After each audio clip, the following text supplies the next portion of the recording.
একটি দোয়া পড়ুন, আল্লাহ তাআলা আপনার মনের সকল আশা পূরণ করবেন। এটা আমার কথা নয়, নবীজি সাল্লাল্লাহু আলাইহি ওয়াসাল্লাম আমাদেরকে শিক্ষা দিয়েছেন। অনেকেই বলেন যে সকল আশা আল্লাহ তাআলা কিভাবে পূরণ করবেন, ভালো করে মনে রাখেন এটা অনেক সময় সাহাবায়ে কেরাম জিজ্ঞেস করতেন এবং নবীজি সাল্লাল্লাহু আলাইহি সাল্লামের উত্তর দিতেন। অনেক সময় সাহাবায়ে কেরাম বলতেন, ইয়া রাসূলুল্লাহ, ইয়া হাবিবাল্লাহ, আপনি আল্লাহর কাছে দোয়া করেন আল্লাহ তাআলা যেন আমাকে সম্পদের মালিক বানিয়ে দেন, আল্লাহ তাআলা যেন আমাকে একটু সচ্ছলতা দান করেন। এটা অনেক সময় সাহাবায়ে কেরাম বলতেন এবং নবীজি সাল্লাল্লাহু আলাইহি সাল্লাম এমন কিছু আমল শিক্ষা দিতেন।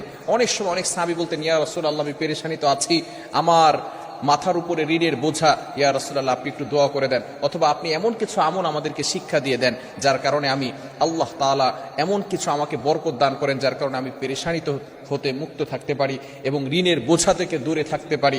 এভাবে রাসূলুল্লাহ সাল্লাল্লাহু আলাইহি ওয়াসাল্লাম বিভিন্ন সময় কিছু আমল আমাদেরকে বলে দিতেন।